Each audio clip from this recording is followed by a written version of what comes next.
दिनै गोबां बिजेपियाव थांनाय मानसिफ्रा घुरायनानै बिपिएफ हान्जायाव खारबोफिननानै खामानि मावफैदों आरो गोबाङानो समजों लोगोसे खारबोबाय थागोन। दा बे हिसाबै बिपिएफनि जे भेटि बे भेटिया बिराद मजबुत बिराद गोख्रों। थारैनो दिनै मोनसे खोब बाख्नायथाव आरो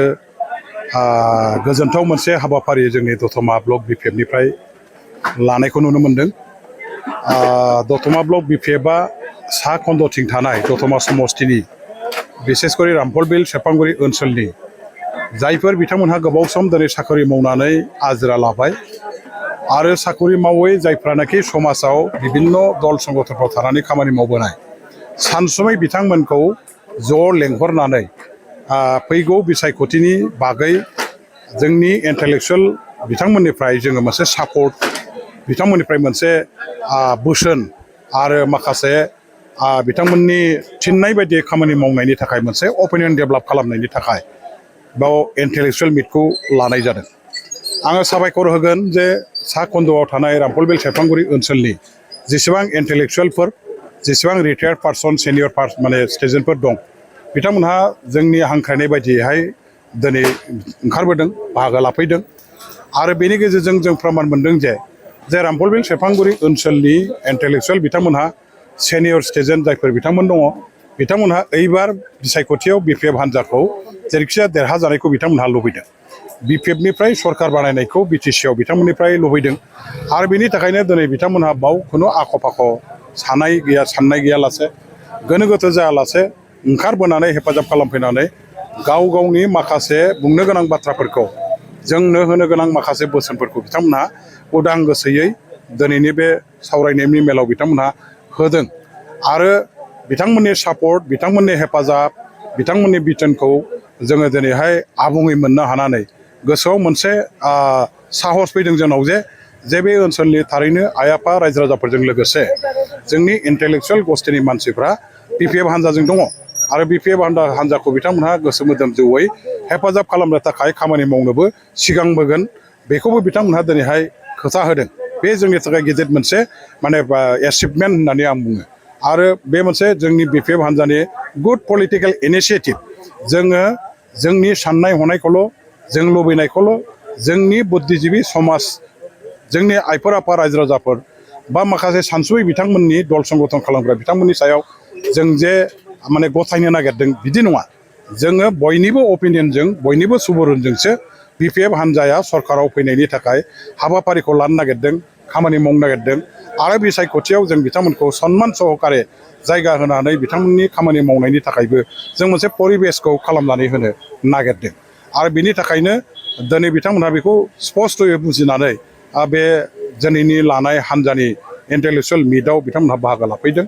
जोंनिफ्राय दिनैनिफ्राय क्लियार जों बेखौ मिथिनो मोनबाय जे इन्टेलेक्सुयेलफ्रा गाबोन समफोरनिफ्राय जोंनि बिपिएफ हान्जानि जानानै खामानि मावसिगोन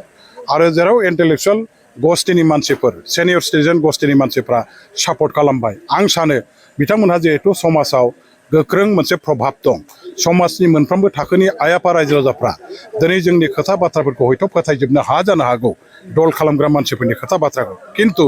इन्टेलेक्सुयेल लेखा गोरों समाजकर्मि आरो बे ओनसोलनि गनायजानाय मानसिफ्रा बिथांमोनहा जेब्ला रायजोफोरनि खाथियाव थांनानै बाथ्रा बुंगोन जों जायफोरखौ दिनै बुजायनानै गनायहोनो हायाखैमोन बे बिथांमोनखौ जोंनि इन्टेलेक्सुयेल गस्थिनि मानसिफ्रा थांनानै बुजायहैनाय लोगो लोगो निस्सय रायजो राजाफ्रा गनायनानै लागोन आरो बिथांमोननि दारैहाय जोंहा जथेस्थ' जोंनि हान्जायाव प्लास पइन्ट दं जोंनि हान्जायाव लाब जागोन जोंनि हान्जायाव गोबां बिथांमोननि माने हेफाजाब खामानि मावनायनि दारैहाय जोंहा सानथ्र'हायै आरोबाव गोदान मानसि जोङो हेफाजाब गोदान मानसिफोरनिफ्राय जों मोननो हागोन बेखिनिखौ जोङो आसा खालामनो हायो। गतिके बे बिथिंखौ नायनानै दिनैनि बे इन्टेलेक्सुयेल मिटआ मोनसे जोबोद मोजां माने हाबाफारि जादों आरो बेखौ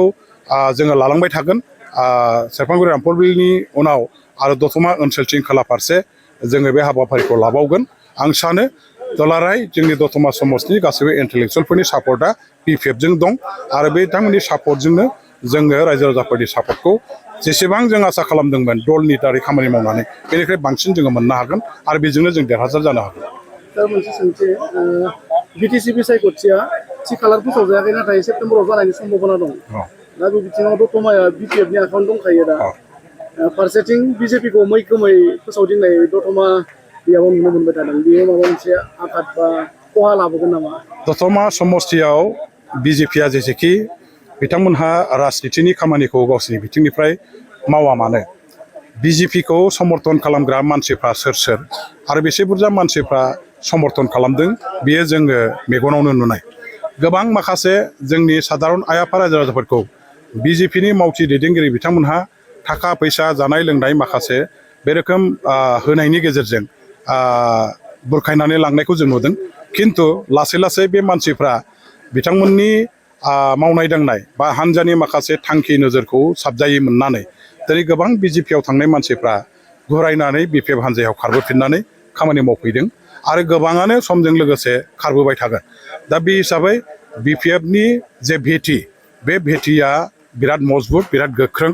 आरो बिपिएफ हान्जाजों बांसिन आइ आफा रायजो राजाफ्रा दंबाय थायो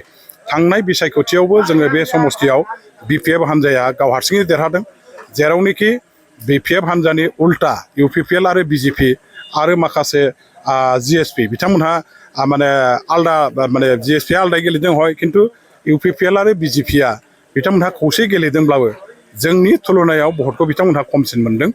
आरो दिनैनि दिनाव आलदा आलदा बिपिएफ आरो इउपिपिएलआ जेला आलदा आलदा बिसायख'थि गेलेगोन होमबा बेवहाय बिथांमोनहा बिजेपि आरो इउपिपिएल बिथांमोननि भट मोननाया बिपिएफनिख्रुइ बेसेबांबा 100 किल'मिटार गोजानाव बिथांमोनहा उन जानानै थाबोगोन बे रोखा अंकआ बेखौ देखायो गतिके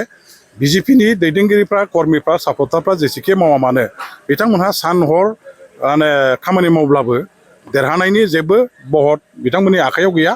देरहानायनि बहतआ बिपिएफजों दं रायजो राजाफोरजों दं गतिके